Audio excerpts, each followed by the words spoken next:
Pemerintah Kota Banjarmasin sepertinya sudah siap melakukan pembelajaran tatap muka untuk siswa SD dan SMP pada Senin 22 Maret 2021. Namun sebelum dilakukan pembelajaran tatap muka, maka pendidik yang ada di sekolah terlebih dahulu mendapatkan vaksinasi Sinovac COVID-19 yang kayak di SMP Negeri 1 Banjarmasin ini selawas 2 hari yaitu 19 hingga 20 Maret 2021. Pemerintah Kota Banjarmasin sepertinya sudah siap melakukan pembelajaran tatap muka untuk siswa SD dan SMP pada Senin 22 Maret 2021. Namun sebelum dilakukan pembelajaran tatap muka, maka pendidik yang ada di sekolah terlebih dahulu mendapatkan vaksinasi Sinovac COVID-19.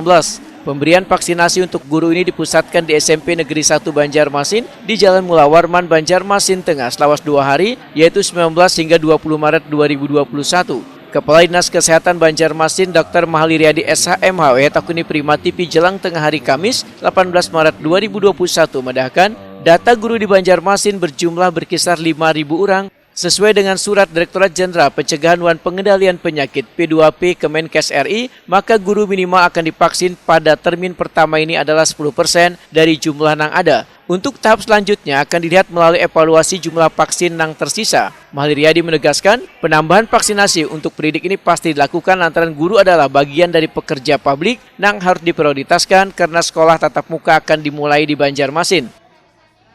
500 orang guru yang besok kita jadwalkan untuk divaksin, disambung di hari Sabtu, 2 hari bertempat di SMP 1 Mula Warman, ya.